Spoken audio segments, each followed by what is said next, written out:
Sveiki, šitą pamokėlę skirtą kaip naudotis Postmanu. Tai prisijungiau prie Postman svetainės, kur galite prisiųsti Postman klientą. Taip, jis yra, ta prasme, minimaliems poreikiams jis yra nemokamas. Parsisiųsti galit tiesiog prie produktų Download Postman. Paspausti Download Postman ir jeigu Windows'ams 64 bitų, taip pat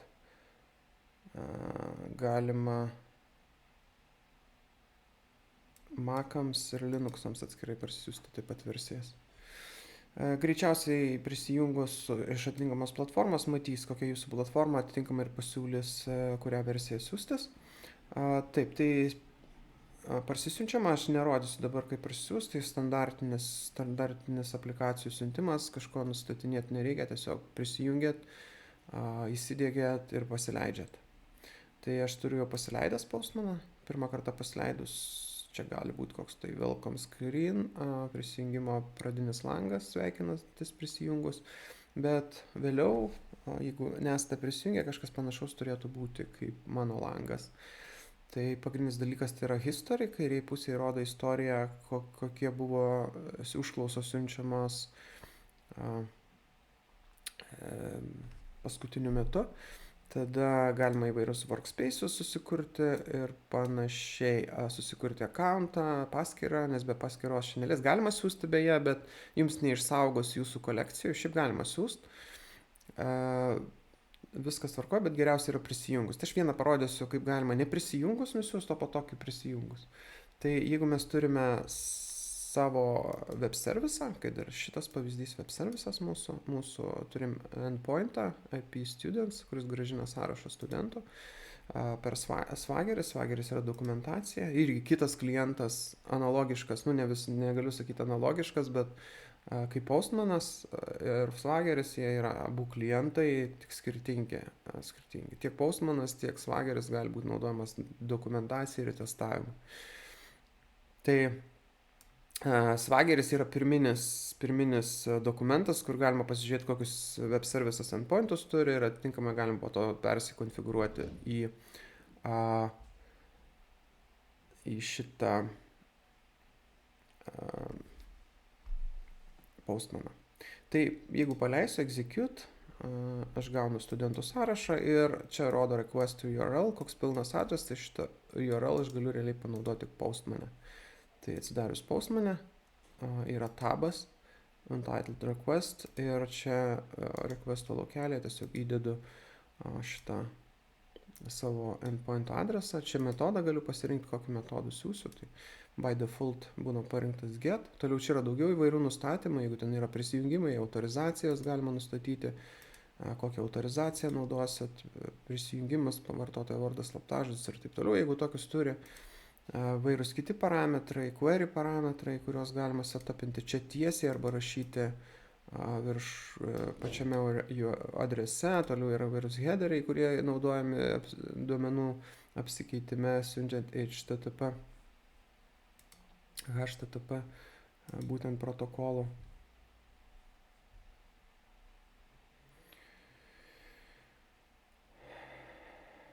Taip, toliau body, tai čia gali būti įdėtas atitinkamas kūnas, kurį noriu siūsti body, tai šiuo atveju get nieko neturi, tai yra nieko dėti nereikia, bet, pavyzdžiui, su post gali tekti dėti.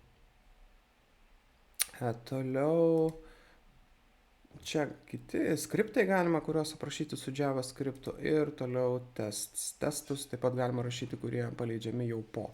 Tai šiuo atveju mes nieko nekeičiam, tiesiog išsiųsiu paprastą pranešimą, nieko nepridėdamas, tik nuorodą. Jeigu išsiunčiu, gaunu atsakymą. Va, mano atsakymas, jis identiškas yra kaip ir Swaggerio kliente, gaunu studentų sąrašą. Statusas 200. Tai čia neprisijungus, va taip galima siūsti. Toliau prisijungus galima susikurti paskyrą, aš tokią paskyrą turiu, tai prisijungsiu. Tai turėtų išmesti kažką panašaus prisijungimo langą per naršyklę ir arba kuriatės paskyrą, different account, aš prisijungsiu su savo mokyklinio paskyrą. Tai prisijungus turėtų automatiškai Postmane prisijungti. Tiesiog autentifikaciją naudojam.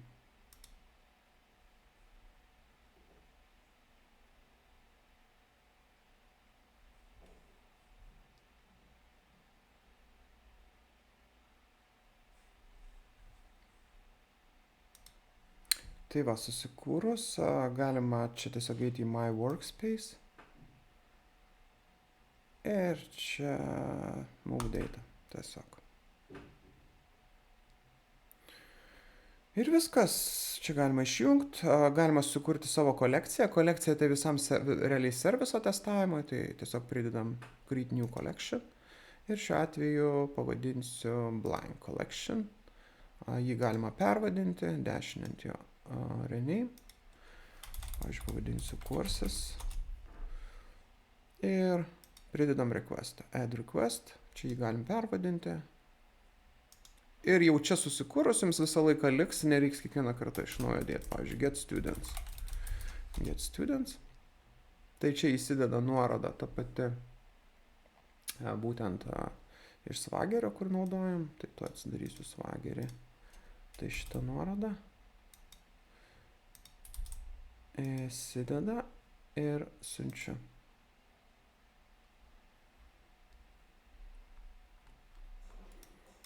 Tai gaunu sąrašą, viskas, šitą čia oranžinis rutuliukas reiškia, kad neišsaugota, tai išsaugojus, Ctrl S, jums automatiškai išsisaugo ir visą laiką liks. Jeigu uždarysit kortelę, visą laiką galėsit atsidaryti ir turėsit jau šitą adresą išsaugoti ir visą laiką siūsti užklausas. Toliau papildomai dar vieną parodysiu ir toliau galėsit pats nagrinėti, pats basicai Postmano naudojimu. Tai taip, dar vieną galima pridėti. Kaip pridėti requestą prie kolekcijos, spaudžiate ant tų 3 taškelių ir add request. Add request, naujas requestas, pavyzdžiui, kaip sukurti studentą.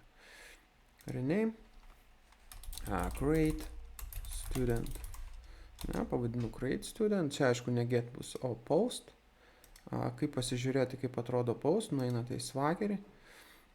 Swageryje yra post šitas, atsidarau šitą, čia galiu rasti dokumentaciją, ką reikia išsiųsti. Išsiųsti reikia šitos duomenis, tai galiu juos nusikopijuoti. Ir taip, create, tai čia postas turi būti, išsaugojus automatiškai čia pasikeičia, matot, post. Toliau yra body dalyje, jeigu norite įdėti kūną, kurį siūsite, tai naudojate raw, galite raw naudoti. Ir čia pasirinkite tik tais JSON. Kaip siunčiat JSON. Ir čia galite klijuoti tą kūną. Realiai siunčiat kūną. Toliau reikia adreso. Adresas realiai bus tas pats, kaip ir siunčiant su getu. Lygiai toks pat. Tik tai čia post metodas. Galim pasitikrinti, ar tikrai toks pat. Tai nuėjus į Swagerį.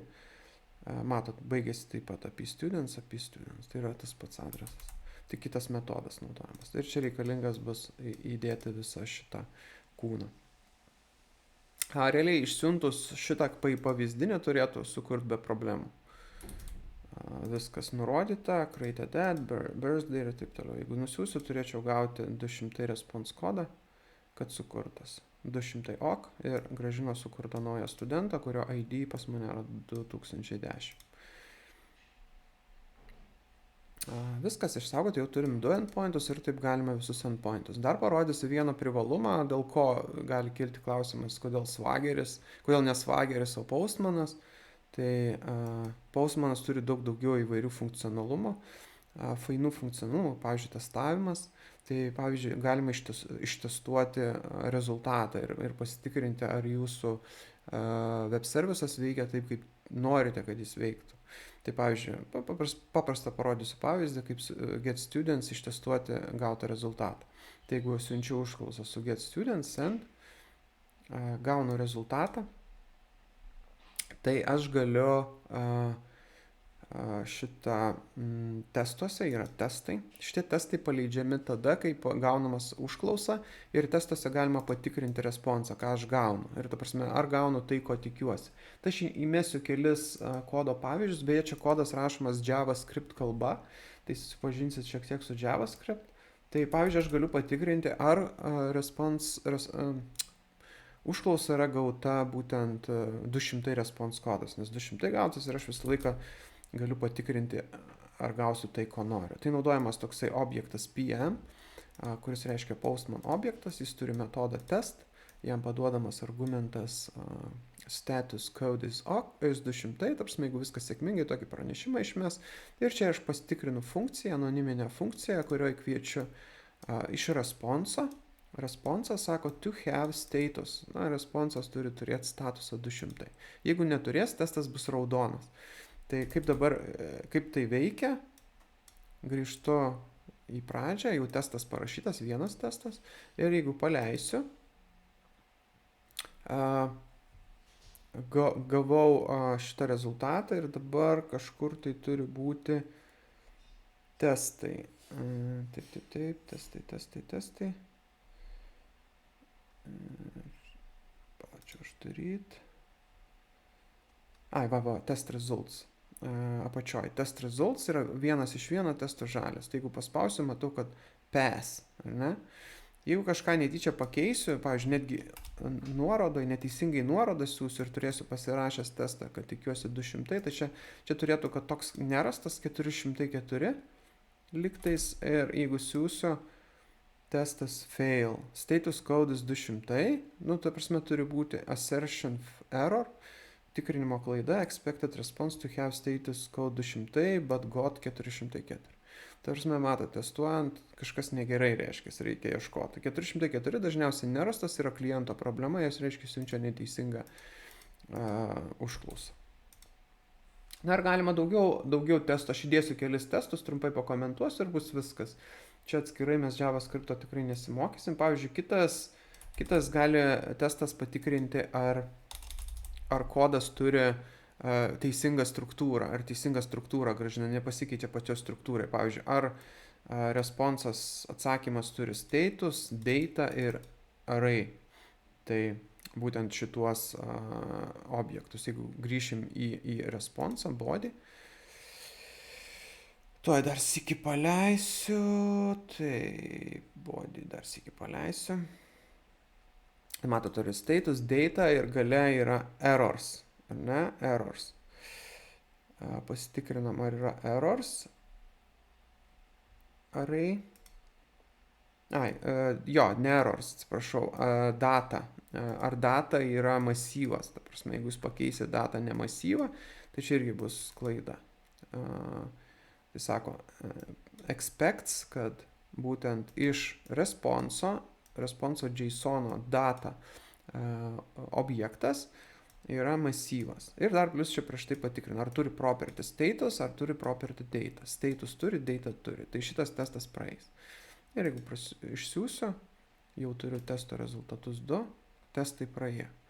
Ir jeigu kas nors web service pakeičia, testai nebepraeina. Tada testuotojas gali sakyti, kas čia pasikeitė, ne taip, kaip paprašyta dokumentacija, kažkas negerai. Dar kelis įmesiu. Specifinių duomenų tikrinimas. Pavyzdžiui, ar pirmas studentas, iš vis gavom duomenis apie pirmą studentą, tai ar turim name ir ar tos name yra stringas. Tai jeigu paleisiu, tai kūne galiu pamatyti, kad ar yra properties name. Jeigu gausiu tuščią sąrašą, tai automatiškai nebus tokio objekto, studento objekto ir automatiškai nebus name. Tai toks testas failins. Tai jau 3 testai praeina.